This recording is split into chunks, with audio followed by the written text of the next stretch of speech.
Hello, Teas Talkers. Kate Fearnley is a nationally acclaimed award-winning designer based at her studio in Stokesley. With over 20 years' experience, she's the go-to designer for occasion and bridal wear. Kate talks with us about her early years in the business, her upbringing in an entrepreneurial family, and how her own business has evolved, from starting out studying design in Cleveland and then in Northumbria University, to her clothes being stocked by Selfridges and ASOS. She brings us through to present day by sharing her experience and taking us through her own career journey. Hi Kate, welcome to Teas Talks. How are you this afternoon? I'm fine, thank you. Thanks very much for letting me come and visit you in the studio. No problem. So there will be an introduction to let everybody know who you are and what you do, but it'd be really interesting if you could tell the listeners all about your business and where you are in your career right now. Okay. I'm Kate Fearnley. I'm a trained fashion designer. That's my background. Went to Northumbria University and studied fashion and textiles, and then set up my own independent label in 2002. Right. So back in the late 90s, you went to Northumbria University. Yeah, I graduated in 99. And a long time ago. If we go a little bit further back then, you're from Teesside, aren't you? Yeah, I'm from the sort of Stokesley area. That's where I went to school. Right. From Teesside. My family had a business in Linthorpe Road, in Middlesbrough on Linthorpe Road for 75 years. The business was there in various different, including myself. So yeah. So that's really interesting. Obviously you were here in Teesside, you went to school, Stokesley area and everything. But what really interests me, and I think probably for people listening as well, is if there's like two generations ahead of you that have been self-employed and created their own businesses, was that like a big inspiration for you to then have your own business as well? Was there ever a point in your life when you were younger that you thought, I really want to go and work for a big corporation and not be in charge of my own destiny? Or were you sort of kind of led into that entrepreneurial life yourself? Yeah, I don't think I was led into it. I don't think I really thought about it until I was actually put in a position to have it as an option. I think as a fashion designer, heading to London was the only way. That's what was going to happen all the way through it, and that's how I saw my future. Yeah, you visualised your future. I visualised I was never going to be around here, I was off like a shot. And, and I did do London, and I worked in London, but just circumstances brought me back, and I ended up working for a company in Billingham actually. Which it was they were an independent label that designed for. The sort of label that would be in Topshop in Oxford Street, that kind of indie label. Right. And it was very, very big, these kind of 90s, independent shops and labels. Yeah. So it was quite an exciting place, exciting brand to be working for. And that was in Billingham. Billingham. So it was very much behind the scenes, right. It wasn't like a shop or anything, but everything was manufactured and designed from this company. It's like the hub that was supplying. So it was a more appealing option because I actually did I got a job offer to the next level in London at the same time as I got the job offer for this one in Billingham. Yeah. And I took the one in Billingham because of the creative side of it. Yeah, that's a big leap of faith, I guess, isn't it? That you're coming back to somewhere that you hadn't thought. I didn't see it at all, and it just so happened that actually a girl who I went to uni with was working for some kind of label in Middlesbrough, and a shop in Middlesbrough, and it was just, and she'd seen the job offer, and and it just sort of worked from there. And I thought, may as well. Yeah. And I had a boyfriend in the area that kept there's always a boyfriend. Sliding doors of what to do, but it wasn't. It was mainly because I'd worked in London and I saw that it wasn't as creative as I wanted it to be. How long had you been in London then? So did you leave Northumbria University, go straight to London? No, actually I did it. Northumbria is brilliant as a course because it's a 4-year course. Oh, so but halfway through your second year, is it? Yeah, half through your second year, you go out on your industrial placement, and then you go out for a year, or you go back to university a year later. Yeah. So you could do the entire year as much as, you can work in that year as much as possible. Right. And we all, headed to London and what have you. But I worked for Arcadia and branches of Arcadia, like companies that worked and supplied sort of knitwear, say, and various other things. And it wasn't, although it was great being in London, the reality suddenly hit that I want you to be more creative as a designer. And did you feel a bit like a cog in a big machine? Absolutely, yeah. And it was a bit of a shock to the system, and it was really beneficial, I think, because when I went back to uni, that was in my head, And so it sort of changed your direction. It sort of knocked me a little bit in a way that all this years of dreaming of being a fashion designer that's creative, that actually, yes, there are, of course, there's jobs out there that are more creative, but the reality is, if you go work for a company that's going to employ you as a designer, they're going to be probably these huge corporations, and you are literally part of a process that is, mass produced, and it was, it was a little bit of. Well, that was really good that you were able to see that and then adjust what you wanted to do, because you may have just experienced it and then thought, oh well, now that's what I'm destined for. But you decided to make different, like you said, sliding door decisions. I think it wouldn't have swayed me had this random offer, random job come up in Billingham, because that's again what I was going to do. And London was where we were heading, but it just made me question something like that. And when I went in for the job interview, I could just see straight away that it was a small team. It was all made in house. I was going to be part of the design process, and it just you had a voice. I had a voice, and that's what I did. So that was a couple of years I did that for. It was very intense, very from really only I studied design at college. I know how to sew and I know how to pattern cut, but it was a crash course every day, like you really had to sort of learn fast. Right. And I did. So I had all this experience, hands-on experience as a designer, pattern cutter, that you would never normally get, and you would certainly never get in a big company. It was really good. Yeah. And then I was in the position all of a sudden to take over the equipment. That's how it happened. Right. Okay. So the company that I worked for, they decided that they didn't want to do it anymore, and so there was the factory there in Billingham with all the machines and the cutting table. Oh, right. And it was just a sort of random thing one day. I don't suppose you want to, take this over, or buy the equipment off us, and that's what happened. What an opportunity. So going back to your original question, I don't think it actually had occurred to me to have my own business at that time. It was never something I strived to do. But at the point where I had to make the decision, I knew that I had the background knowledge of how I've watched my family, and I know, first of all, I know how hard it is. So I knew that. I knew that, it's not 9 to 5, that it's stressful, and it can be. And you had your eyes wide open to the pitfalls. So I think that really, really helped, because I didn't go into it thinking it was going to be all flowers and it kind of was for a while as well. So I could have been easily led down the thought that it was always going to be like that. But I did always know that it was going to be the hardest option. Harder than going 9 to 5. Yeah, no, I can appreciate that.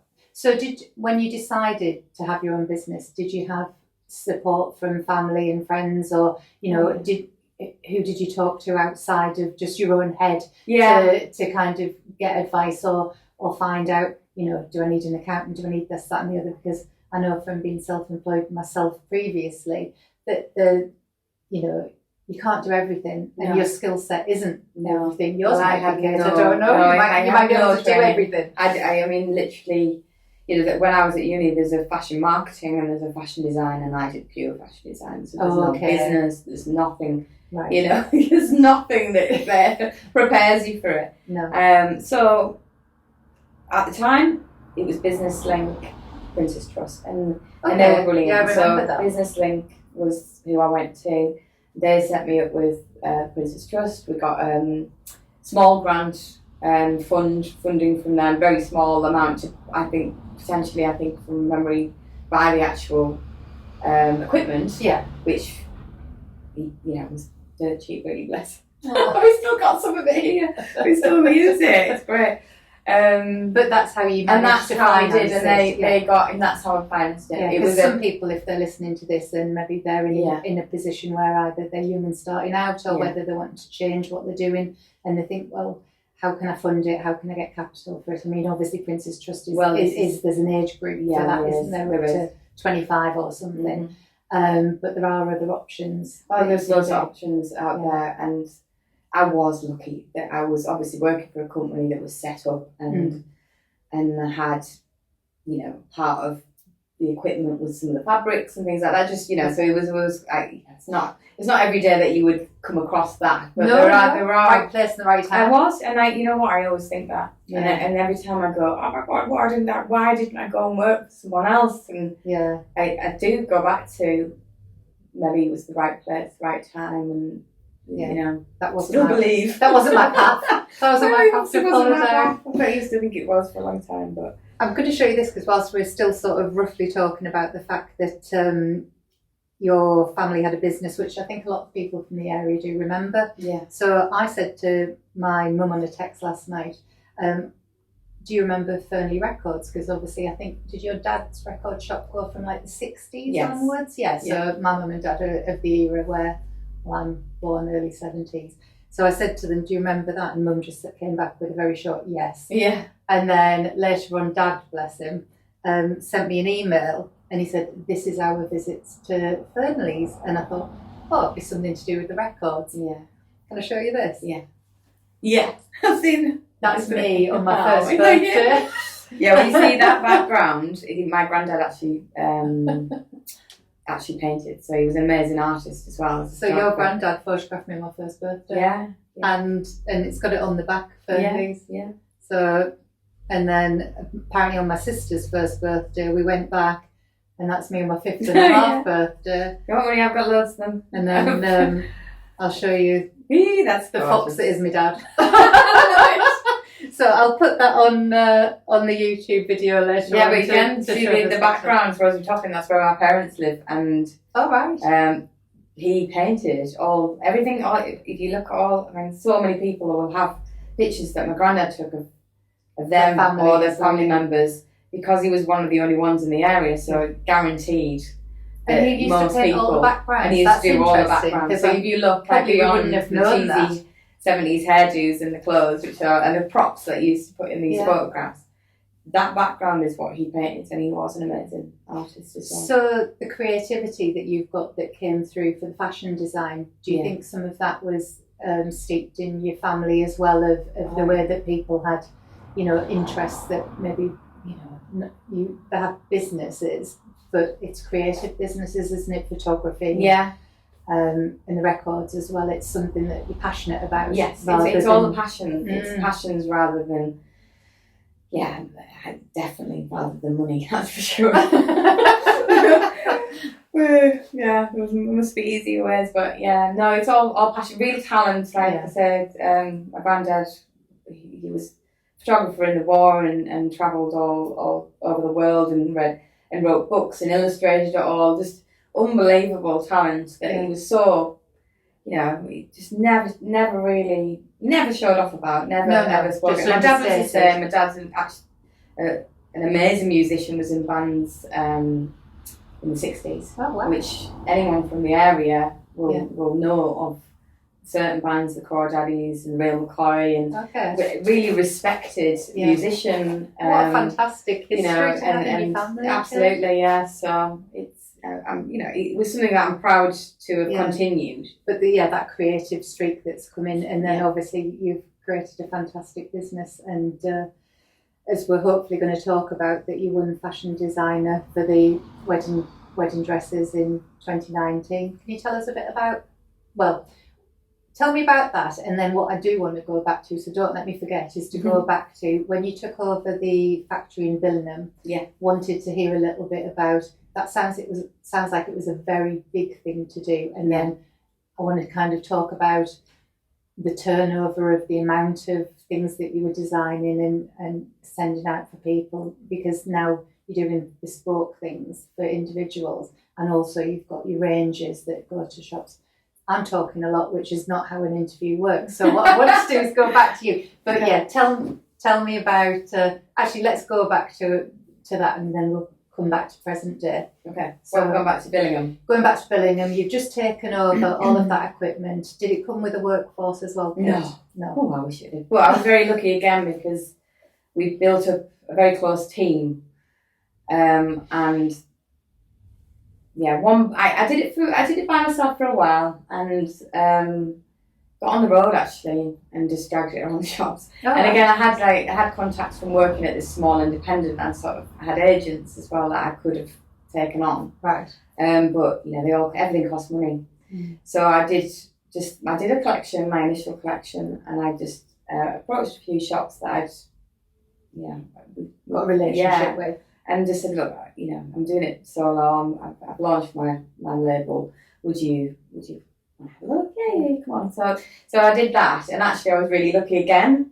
And I did a couple of shops, and there was an agent from Manchester in one of the shops that I was showing the collection to, who was there doing the same thing. And you literally I don't know if they do it now, but you literally come with your sort of suitcase, a bit like Delboy, get out the back of your car, get it on the end of a rail in this shop, and they will buy off, they would buy or not buy. Right. In between people coming in and out of the shop, and people would come into the shop, and it was great actually sometimes when people were there because they would go, oh yeah, like that. Keep going because then they'll buy it. And he just went, I love it. The Manchester guy. The Manchester guy, and I love it. Do you have an agent? I said, well, actually, no, I've just started. And he said, right, well, I want to be your agent. And then that's how it happened. He literally got me orders on my way back to Manchester. I'm not joking.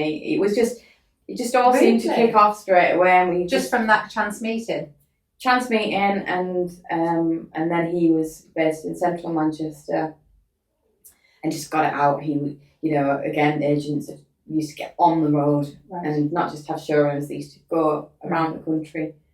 And then fax machines. The orders would get faxed through, and it was brilliant. Every time you heard that beeping, that when you would pick the phone up and there was a fax coming through, and it was so exciting. It's an order. And that's how that's what happened. So it became very clear straight away that I needed a team. So and this was just you on your own at that point. On my own. And then when we started getting orders in, I had the confidence to be able to get people. And so I approached people that had worked at the previous company and said, look, I know it's a risk, but I'm doing this.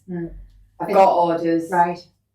Do you want to come work for me? And that's how it. And I'm not joking. It's like a Jerry Maguire thing. Come with me. Yes, come with me. It was, and so then gradually, like more and more people came back, and Sue, who works for me now, she was one of the original that we used to work at the previous company as well. So brilliant. So so that was in Billingham. That was in Billingham. And how long were you there for? We were only there 4 years, and then my dad actually decided to retire and sell the Linthorpe Road property.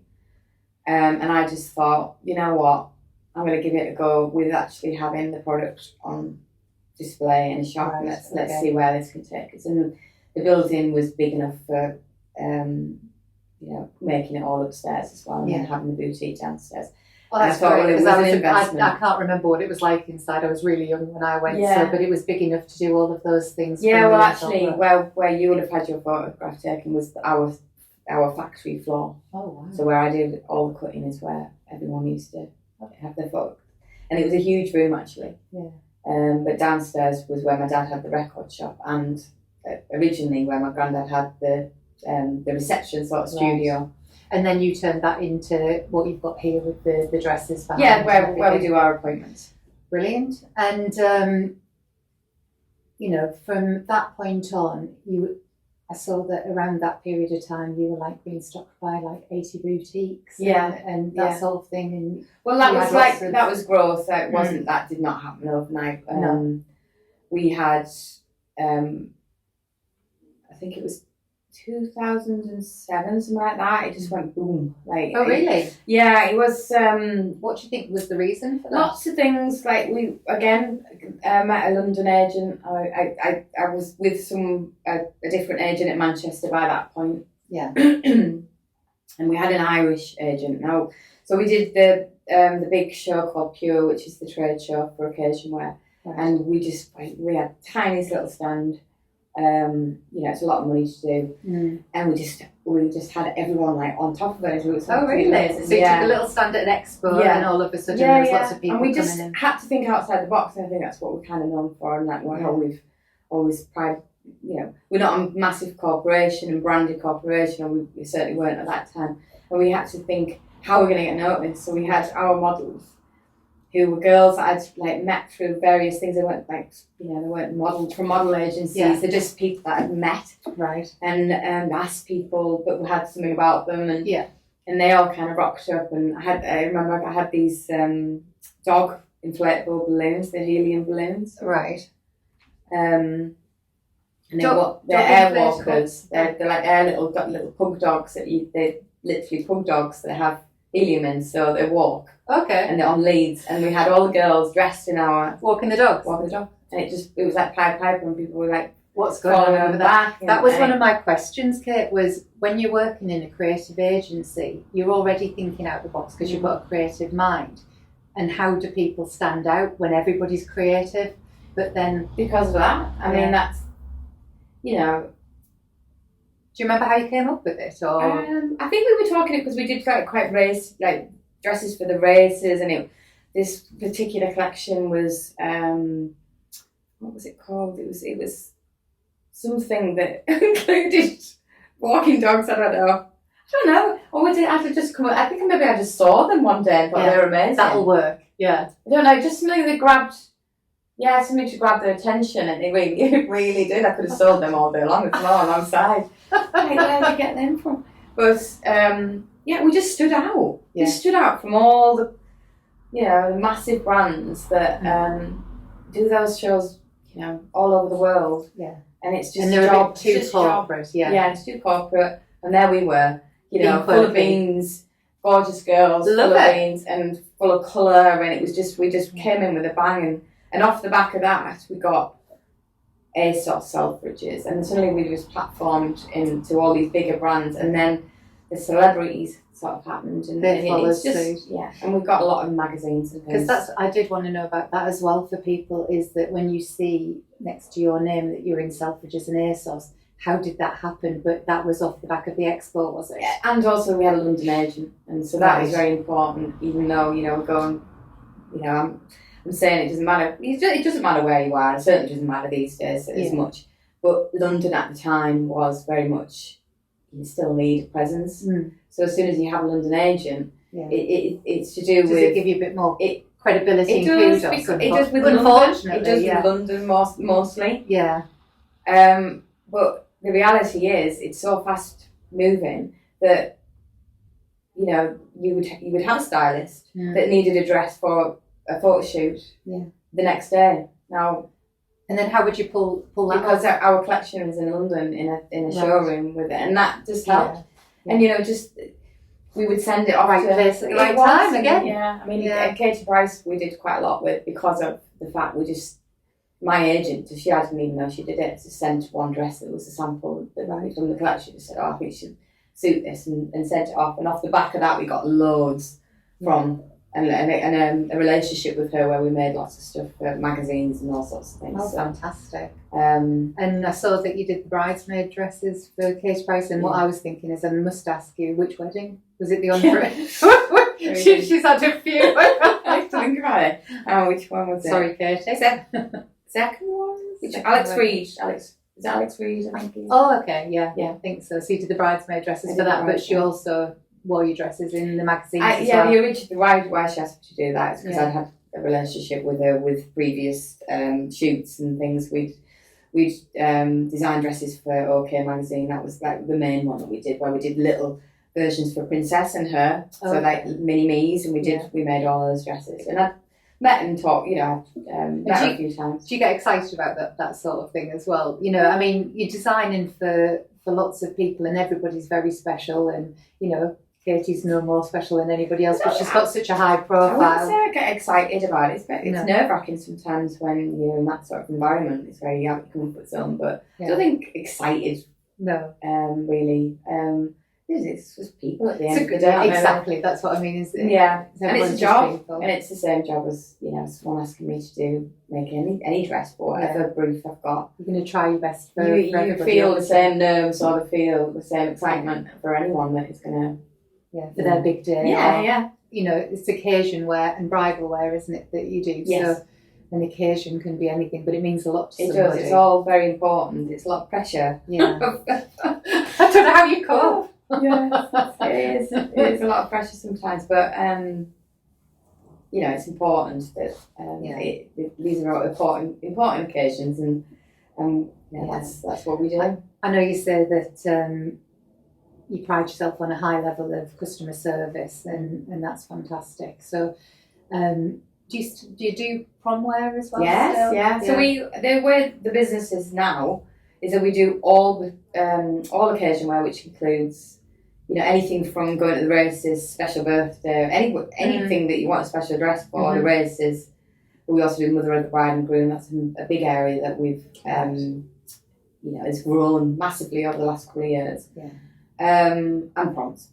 I mean, proms has been huge they've for us for exploded, years. haven't they? Yeah. So we still do all that, and that's all bespoke. But we also do bespoke bridal. But we also have the range as well that we sell. That's great. To the shops. So explain a little bit about the range you sell to the shops, because now are you in 11 stockists? Yes, you stock to 11. Yeah.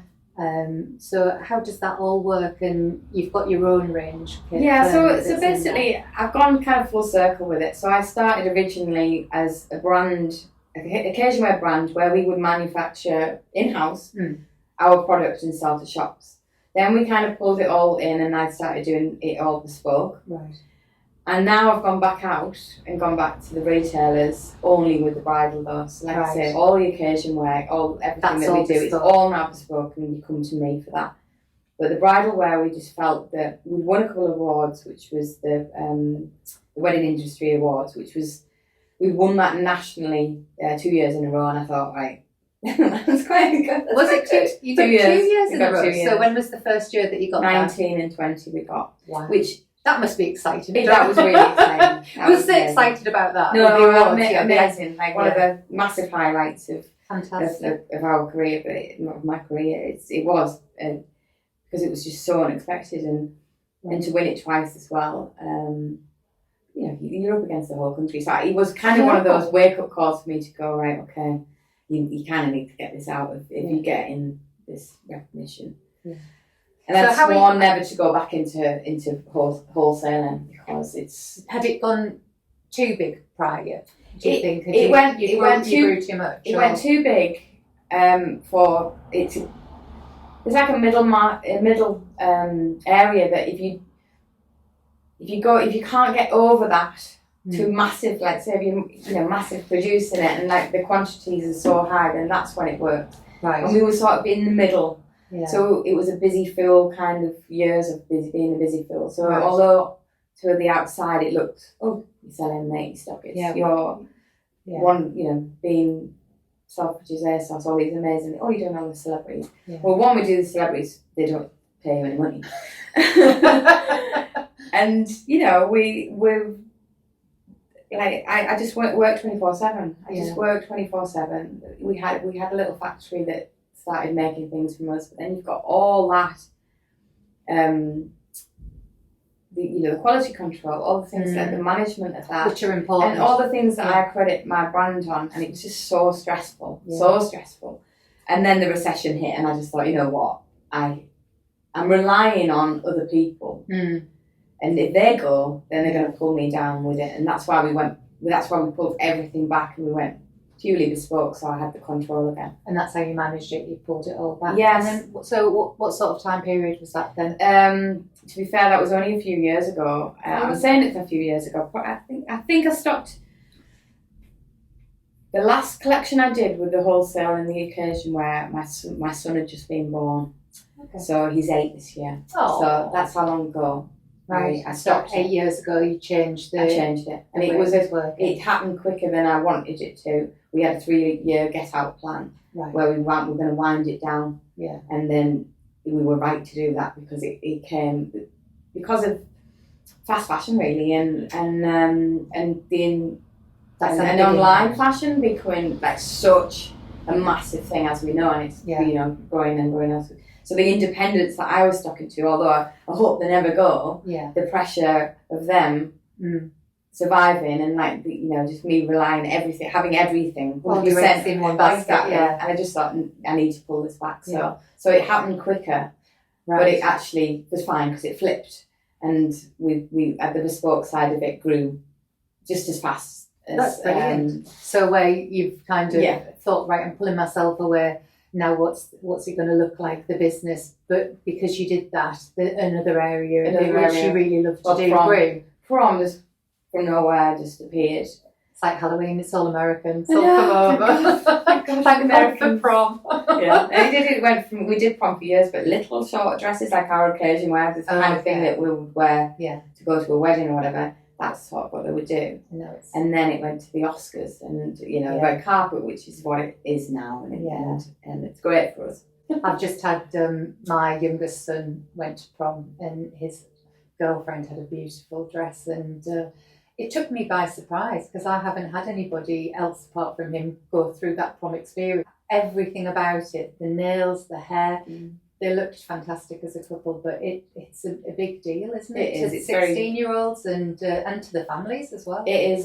It's huge, and it's like a mini wedding, really. That's why I always say. I mean, it's actually the same amount of work as it is to do a wedding dress generally these days, because they are so detailed and intricate, and they're made from scratch. The ones that we do, you can't buy them anywhere else. And this is where we sort of we're coming back with it a little bit more this year, because I'm a one-man band, and it's like all the decisions are made by me, but I have got a great team. But the decision was made to go into this bridal and launch it out to the retail world, which it's not an easy task. And then so sometimes things slip off a little bit. We're still doing prom, we're still doing everything else, but my attention had to go onto what I was now gonna launch, and you can't just do it. I was I've had to become a brand overnight, and that is a massive task. So lockdown kind of gave me the time to do that, to be honest.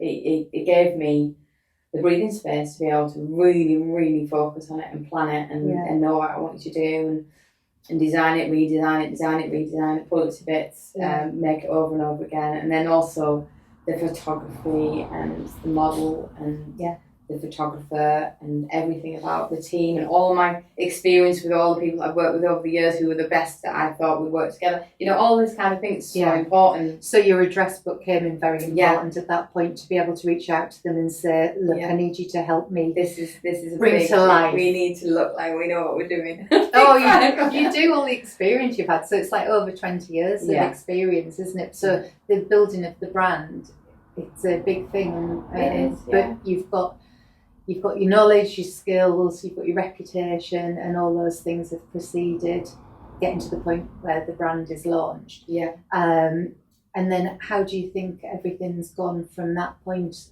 What I was going to say was, when you decided to pull everything back, did you have to take external advice on how to do that? You said you set up a 3-year plan. I was really lucky. To be honest, again, I have no business experience at all. I'm completely winging it. So I do appreciate anyone who's going to give me any advice, and that was one thing Middlesbrough Council worked brilliant with. Brilliant. I had so much support from them while I was there, and still do, to be honest. I think they would always support, and they had a business angel at the time that was going through retailers on Linthorpe Road. It was sort of it was aimed at kind of businesses. I love it. And I would say it was my business angel. Literally, I remember one day just going. So they're not called a business angel. I don't know. I think he was kind of like classed as the business angel and doing the retail, like to help retailers. And he was paid by Middlesbrough Council to come and help and like just get help where he could. And I just absolutely, like, literally, I remember him being at the door and he was like, just, you know, when you just feel like, I don't know where to go, I don't know what to do, I don't know where to turn, I didn't know what to do. Just like latching through. Yeah, I did, and he was got lots of knowledge. He was Please amazing, help me. and he really helped me. That's fantastic. Because I was going to say, when you said, Middlesbrough Council helped me, you know, what aspect of Middlesbrough Council could offer that help? So was it, you know, part of like economic development or something like that? Yes, it was. Yeah. Okay. And they came out and sort of introduced themselves to the businesses rather than you went looking for help? We've done both. I mean, obviously, I've been involved with lots of things with Middlesbrough Council because of where I was and what I did.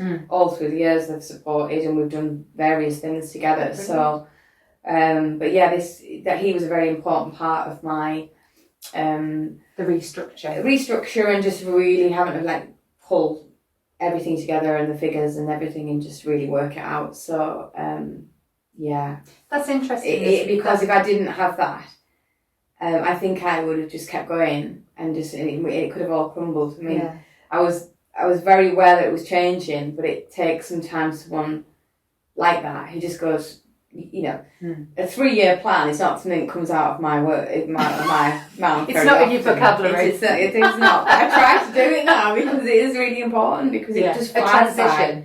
Yeah. And what happened when he suddenly sort of rocked up is that Ireland had kind of gone in recession. Oh, okay. And it was one of the times where it just nearly pulled me under because of they didn't have the money to fulfill the orders that they committed with me, and I'd committed to the factories and I'd paid and I'd paid my end, and we'd had major orders. Yeah. Like had a brilliant year, but then at the end of it, when we went to deliver, nobody could pay for it, and it really nearly killed me because there's such a small business. I mean, I think it was about 30 grand's worth of stock we had just that needed to be in our bank, and it wasn't. So how did you cope with that?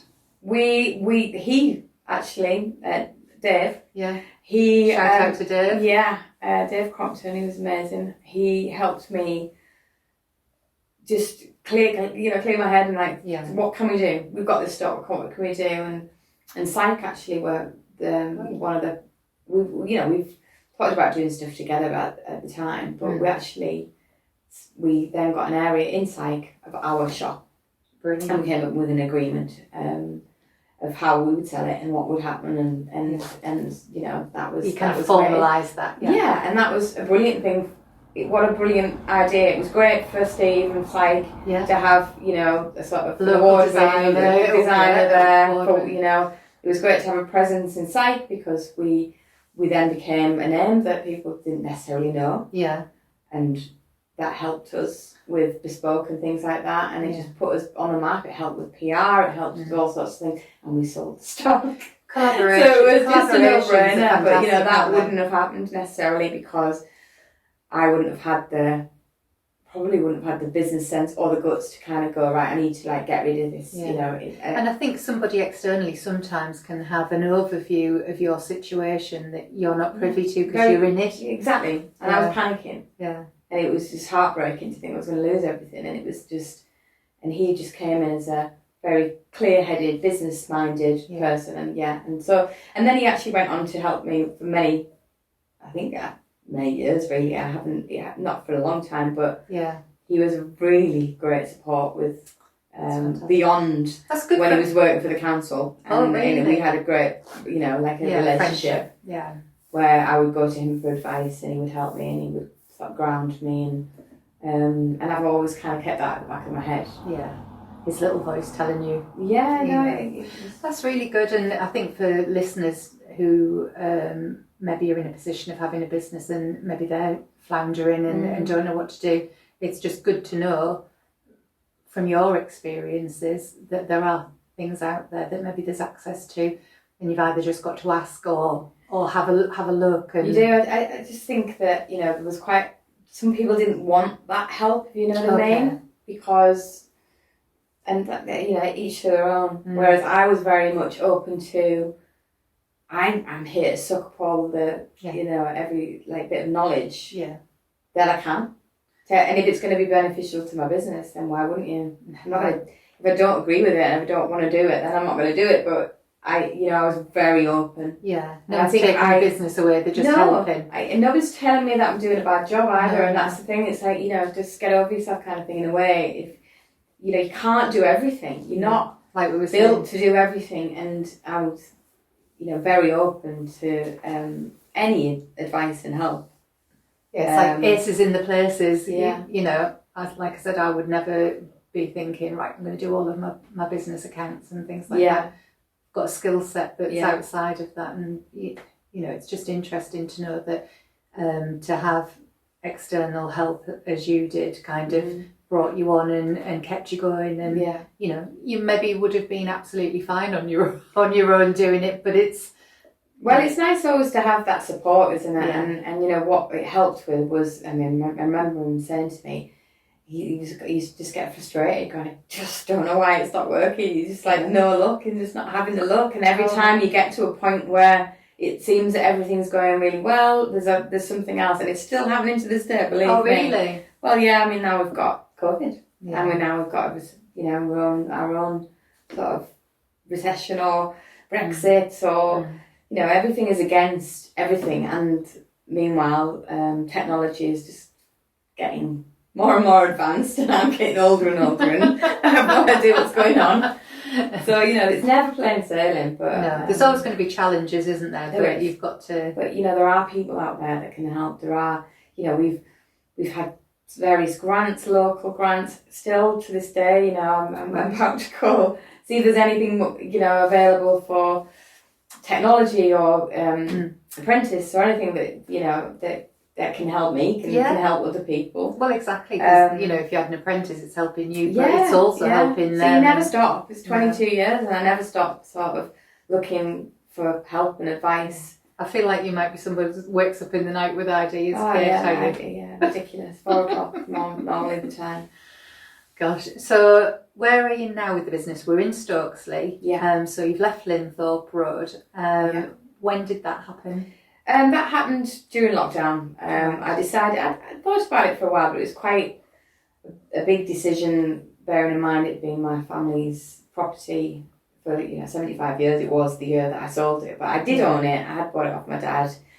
I had obviously have ties with it. We all have ties with it, but the reality was that to survive, and if I wanted to survive in the businesses that I was in, which absolutely everything went in court, and I had to bounce back somehow, and so financially I had to do it, and I think it was the best decision. I think, we kind of, it's a great place, but there was just things against where we were that weren't helping us as a business. Right. So moving to Stokesley has just, as it sort of opened things up. It just generally, even just the layout of the shop wasn't right for the way the business was going, the bridal side of it, whereas what we have in the studio here is separate rooms, and you've got a lovely bright space. Yeah, it's much brighter. It was quite dark actually in Middlesbrough, and light's very important for us. It is for bridal as well. Yeah, it is for bridal. We've got all these beautiful white and cream dresses. So we came across the building, and it was just like, this makes perfect sense. Felt right. It just felt right. It really did. And so a couple of years you've been here? We've been here just over 2 years. We moved literally. We reopened when we could reopen in the April. So we did it in between. So that's 2020. Yeah.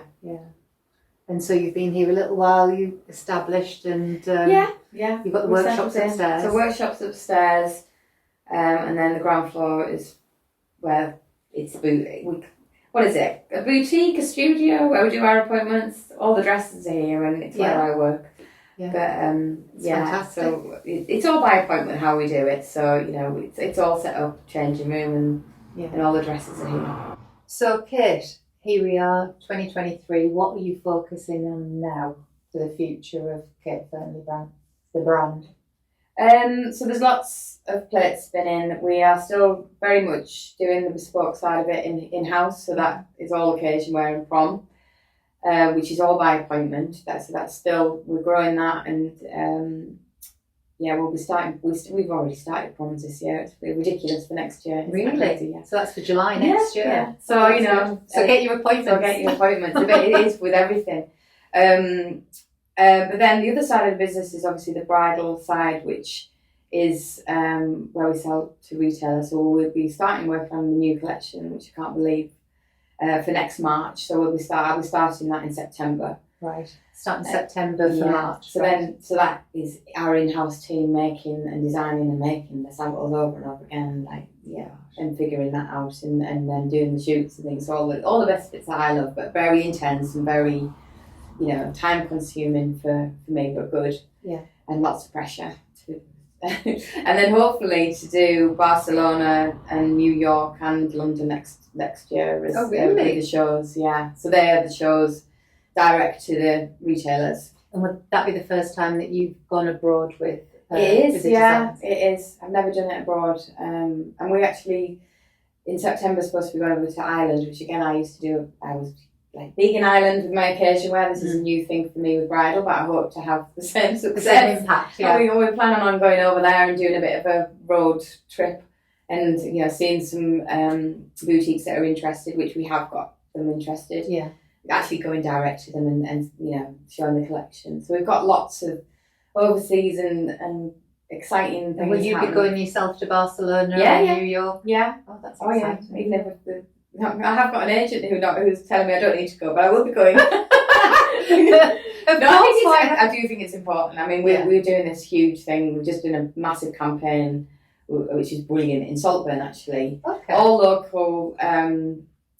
Hair, makeup, and photographer, and 3 designers, myself included, UK designers in bridal, all collaborating together, all joining forces, all sort of celebrating that we're British and we're independent, that we make everything, that it's sustainable, that we're really we thought we'd banging the drum for it. We are, because we thought this is so important. The talent and everything, and then you're getting all this, the quality of the goods. Why wouldn't you? We kind of go, why wouldn't you not?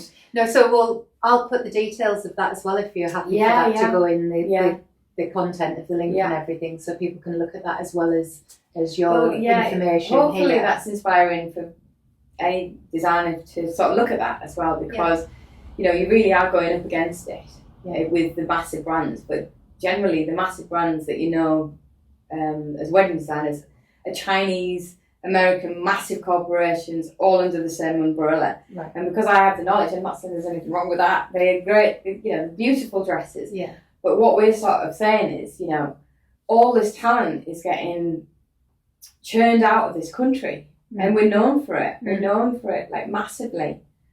All these amazing universities all over the country, and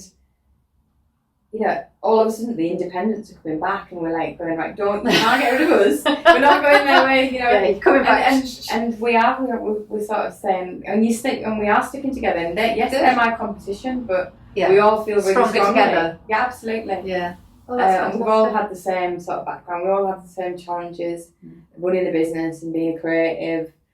And it's great, actually. It's a great network, work and support. So if there's a community around the area in your industry, if people are feeling like they're from Teesside, but they feel like they're sort of on the outskirts of things, or don't have the knowledge and things that you have built up over the years, you happy to maybe take some questions from people? And we often have people asking the question, speaking, so I'm always happy, because I know how important it is. And it was for me when you were coming up. And even before then, just even I always knew that I wanted to be a designer, but the things that I've soaked up all over the years, from being the age of 13, 14, going on placements with school and choosing the right things, and just working anywhere to just get any kind of exposure and knowledge and experience. It's just so important, and that's what people need to do. So if somebody was, let's finish off by saying, if somebody was starting out now and they were of school age, like 13, 14, or coming up to finishing year 11, you talk about work experience and things. What are the things that sort of springboarded you in the right direction? You look for exposure, but what advice would you give to people who are maybe looking at working in the fashion industry? Yeah, I mean, I was quite lucky because my auntie was a fashion designer and I idolised her, and I always wanted to be a fashion designer. It was just clear from day one. Yeah. But I also again knew how hard it was, so I had real good knowledge. But she taught me, and to do exactly what I'm saying, which is the more experience, the more things you can get on your CV, and it doesn't have to be just I'm a fashion related. It's about the social side of it, like business, anything that you can show that you are just eager for graft. Basically, that's what it is, because it show is. That you can do absolutely have to. If you want your own business, there's no doubt about it. You will have to graft, and you will have to, get through good and bad times and challenging and ups and downs like you've never known. Right.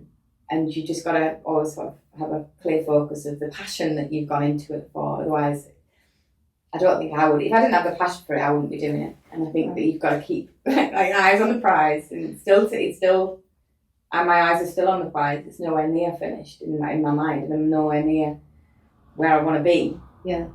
But that's great, because then you're always moving forward. There's no sitting in your laurels and thinking, well, I got designer of the year, and no, that's it just opens another door for you, or hopefully does. Sometimes it doesn't. Sometimes it really doesn't. Yeah. And you've just got to keep striving. You've got goals. Yeah. Well, thank you very much. I'm glad that Kate Fearnley's here, and thank you for talking to me today. Thank you very much. Lovely.